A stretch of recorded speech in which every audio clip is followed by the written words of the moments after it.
Welcome back to the PTOUnlimited podcast. My name is Brett. I'm Josh. Alex. This is episode 123. We watched a new show. Oh, yeah. Castle Rock. Castle Rock. Castle Rock. Great show. It's Stephen King based. There's a lot of teasers. It's Easter like eggs. a Stephen King world is what it is. Yeah, where The Like Shining exists and It and all this The stuff. only one the only two that they've ever referenced to as of right now is The Shining and the dog. Cujo. Yeah. Those are the ones I've picked up. What's the facility that they go to? Oh, Shawshank. Mm-hmm. Yeah. Prison. Shawshank Prison. Okay, so that's three. One of the main characters that's in it that is awesome and has already been a big hit in the Stephen King universe and plays like the main character. Yeah, Bill Skarsgård. He's in this. He plays a scary person. He's only said like 5 lines in 5 episodes because he spends the whole time doing his... He's scary. By the way... God, stop it. It's a mix of... It reminds me of Stranger Things and Lost. Mm-hmm. You know, it's really good. I would recommend it. Do you have anything going on? Not over the weekend. What about your car? Oh, that wasn't the weekend, but it did happen right after we recorded last week.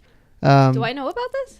Yeah. She wasn't in the room. No, I guess you don't. Thursday morning, I went out to go to work, and the day before, I had taken my utility knife home, which I don't usually do that because I usually put it in my locker. But I had set it on kind of in front of the gear shift. I go to get my car to leave, and I sat on it. I'm like, whoa, what is that doing there? So then I go to put it back, and I look around, and someone had tossed my car. Now, I don't always leave my car locked because, one, there's nothing in it we're stealing.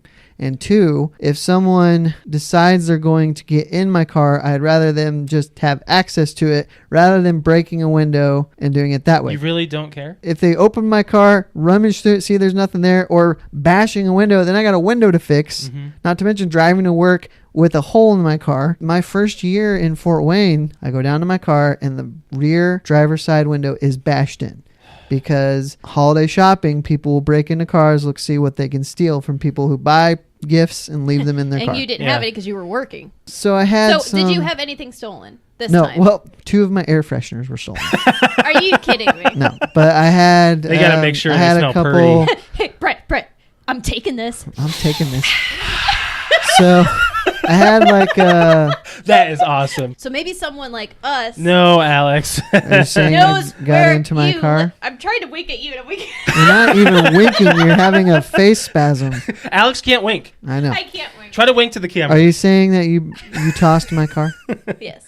You really did? No, I didn't. No. So then... We should have, though. That would I be go funny. to work... Why would that be funny? Yeah, Take 2 air fresheners. What's funny is if we did do that, we would have been like, Josh. Hey, I smell good. My story is not done. I call the apartment complex, say, hey, someone Brett's tossed my heated. car. Like, okay, I'll let our security people know. I get in my car on Tuesday morning, and they tossed it again.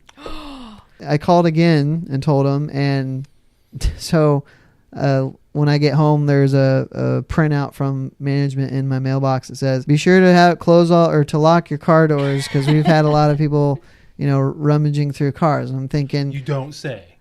I know this. At the same time, I told you I don't lock my car so they don't decide to break in because then I got a problem. I got that problem to deal with. It makes me wonder if I catch them and I beat their ass if I can get charged with assault. No.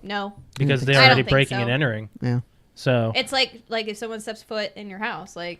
Yes, but at the same time, what level is it so severe that it's more than just you broke into my car and now I'm kicking your ass? We should just look up. We should look up Indiana. We laws. should have a lawyer. Anybody know a lawyer? We can have him on the show. These last Q&A few with weeks, the we lawyer. can ask him questions. these last few weeks, We need a lawyer. we need to have a lawyer on the show. Yeah, just with to, like, the ask sexual questions. harassment stuff and Yeah. and beating Assault. people's butts and assault and Our all next that stuff. guest, lawyer from Fort Wayne. I want to talk about our conversation that we had last Wednesday. About the graphic tees. Yeah. I was going to suggest that too. What's the deal? Okay. So the way it started was I had casually mentioned that I don't really wear graphic tees anymore except on this show. And Alex had a big problem with that. I did too. So I don't wear them out in public because I'm 33 years old and I think it's kind of lame. It's not that big of a deal. I don't think that you should. If you like wearing graphic tees, then wear graphic tees. And Brett, I know you like wearing graphic tees because you still fucking buy them.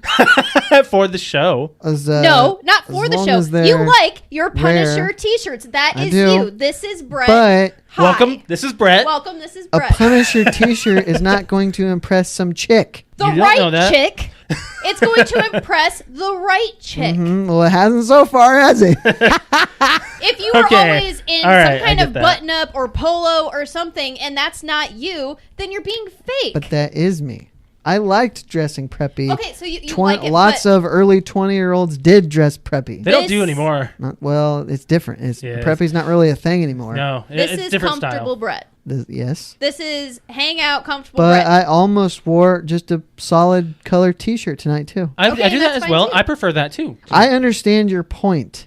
What you're saying is be yourself, and you'll find, the right person. That's what I believe I'm in. saying I make sure that I look a certain way when going out in public to look my best, so to speak. Also saying that a plain polo t-shirt or a button-up is not going to strike a conversation either. That's true. You are going to find somebody that goes, like, you're hanging out at... I see what you mean. I get it. At a restaurant or something, or a bowling, or some kind of public event, and the right girl's going to come up to you and go, dude, you like the Punisher too? T-shirts strike up conversations. And then all of a sudden, like, oh, look, this is blah, blah, blah, my fiance. Like, we met over my Punisher shirt. Because we both have the same interest. It's nice to have a common interest, and it's easy to find when there's something out in the open like that. These days, I know I've heard of how difficult it is to find that, and why not just go ahead and put yourself out in the open? Look, I get what you're both saying. You guys cannot relate to a 33-year-old single person. You can't do it. I don't care what you say. I'm going to be 33, and I'm going to wear graphic tees. You've been with someone since you were 10. 13. Oh, I was way off. There's okay, Brett. 3 years makes a difference. Makes a difference. No, yeah. Not in this case. If I was kissing Alex when I was 11 and she was 10, that wouldn't be okay. 14 and 13, a little bit better. Much better. Yeah. Okay. That was sarcastic. Sarcasm. No, it is. I was being sarcastic. We're done. We're done. So 3 years ago, you're a different person. Regardless, we need Rick. we need Rick for this conversation. Rick's never available. I know. Maybe we should get a young female on here and ask her these questions. Yeah. No, a female of my own age. Or a female in general. How about that? A female. You're a female in general, and you can't relate. But we're trying to relate by a single female. Single female on the show. But if I'm a decade older than her, should that matter? Yes. It would matter. We don't have to have anybody on the show. We could just put the question out there right now for all of our female listeners. What do you think? Would you be our single female listeners, by the way? Or just female. Well, it doesn't matter. Females that might be dating, they still know. Specify in your answer. Yeah. If I were to describe you to a female, I'd be like, okay, this is Brett, his typical, like, okay, well, what does he usually wear? I'm like, nobody asked that. Females do. Brett, have you not seen our Bit Buddies post? I put a skull on your shirt. Because that's you. Again, I wear them on the podcast just because we're nerdiness on the podcast. When guys are teenagers, I don't know why this comes up and why this becomes a thing, but girls at work, and I'm sure girls in general, want an answer from men. Why is it a cool thing to learn how to grab a girl's bra from the behind and take it off with one hand? It's just or not even from the back. So just there's no wasted time. I can't answer that. It just is. Well, what if I told you it doesn't matter? It doesn't to you all, but it does to us as guys. Yeah. I remember the first time. Do you know how easy it is to take off a bra? I remember my first time too. For a girl, we don't wear them. We don't know how it works. Have you seen a bra? Yes. You know that it's a tiny little clamp that just. Some of them have more than one, and some. Oh yeah, it's the pinch and twist. Have a thing on the front, and you can't. There's no way, getting into that. That's like it's like you. A chastity belt. No, you can't get through there. I think it's more of just to say you can do it. A confidence level, saying, "Okay, Josh should take a bra." If you're starting to get busy and you can't show the girl that you can do it quick, then she might start to question your ability to do the rest of it. The earliest memory I can remember of this being a thing was 6th grade. Really? Yes. It's way too young. It's when I remember specifically in 6th grade, and I can remember the classroom and when it happened. I went to a uniform school, so I was wearing a white polo and then some khakis. And one of the boys, his name was Brad. He went up behind a girl in class, like he was going up to the chalkboard for something, and then came back while we were all not paying attention and went up behind her and unclasped her bra and then got in trouble for it. 6th grade, so 12, 13. And then he got in like a lot of trouble. Well, he should have. Yeah, you're learning. But it was like to show off that he could take a girl's bra off one-handed. Immaturity. Yes. Think of the maturity level in that time. But it starts to become like a thing. Like, do you guys brag about it to each other? No, it doesn't. It doesn't even matter. I don't think that ever came up in conversation. But that's the thing. You said it does matter. Who thinks it matters? Brett. He said that. I don't know why, but it does. at certain ages it might mean something, but now it doesn't. Let's say like high school or college. There's an age range when all guys are bragging or whatever about their count or who they've nailed or whatever, and it's probably in that time that's when they would brag about that. Right. Oh, okay.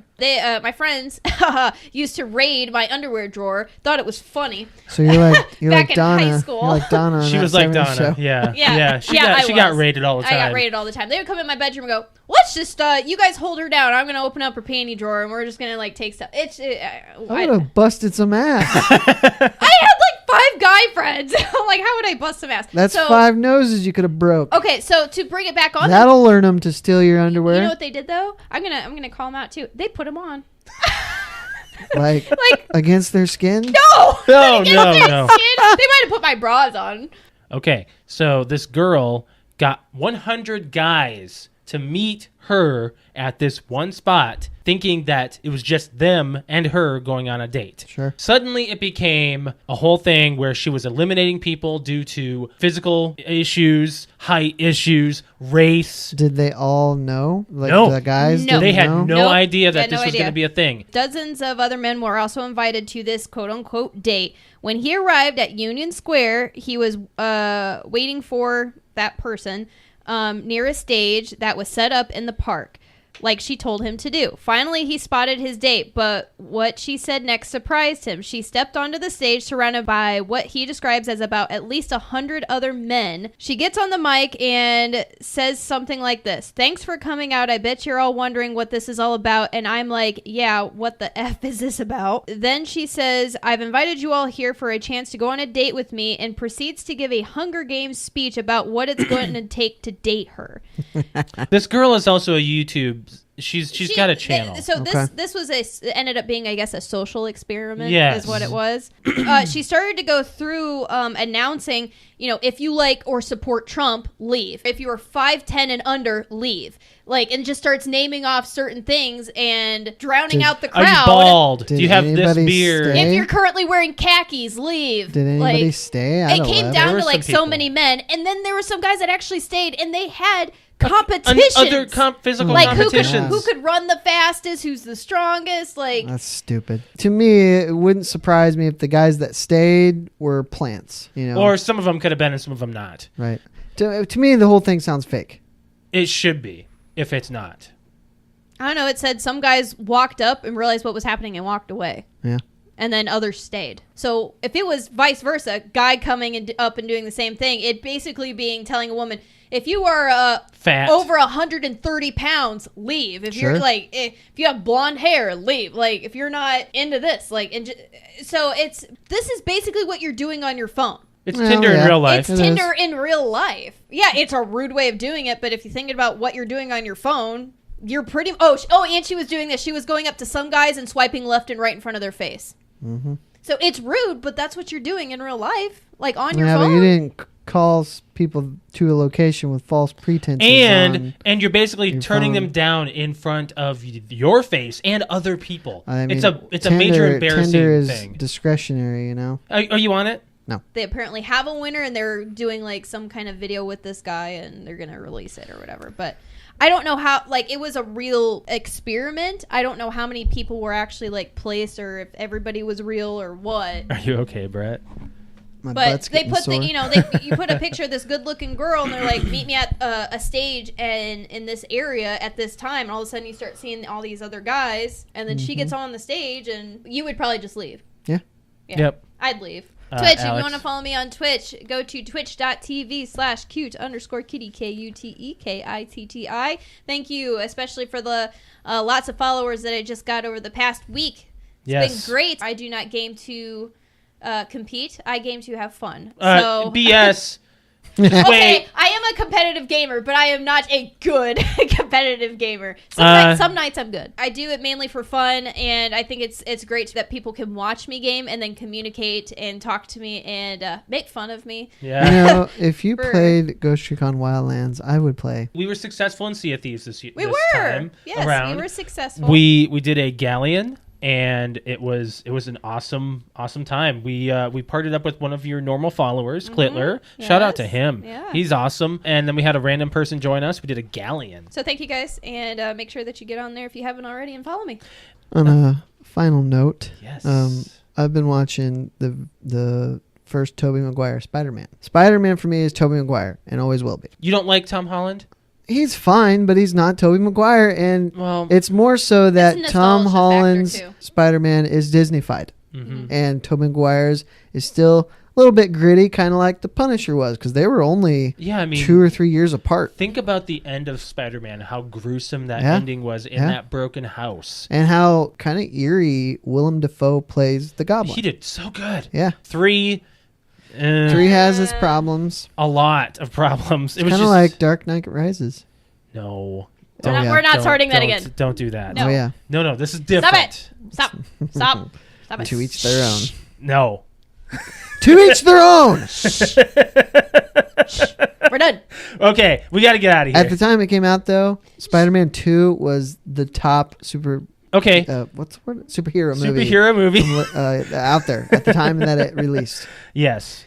Alex wanted to say something. Go. I have a shout out. Okay. Okay, we're gonna do a Don't repeat dance. We're gonna do a repeat shout out to Dan and Cody podcast. They tagged us and challenged us this past week in a cursive challenge. We won. Yes, we Not did. just us, but a couple other people did too. But they tagged a few other podcasts to challenge us to write them a short note or letter in cursive and to see if they'd be able to read it. But anyways, I thought that was a really good challenge, and I was watching like the live video feed that they were doing prior to recording today's episode. Dan was arguing with Cody how cursive's a lost art, and Cody was like, It is. It's not, and I No, was it like, is. no, I agree They with don't Dan. I don't know if they teach it anymore. Even if they still teach it, adults don't use it. I wrote it, except for the D's. I couldn't get. I will say that I did have to write or look up on the internet certain cursive letters to be able to I would've had to write do the the same. letter because I couldn't remember how to properly do it. You go down, you can do a little circle, you go up to the top. Yeah, I couldn't circle, figure it out. I even circle. looked at the image and copied it, and it was like a squiggle. Yeah, I was she like, tried. I can't. So the whole letter that is on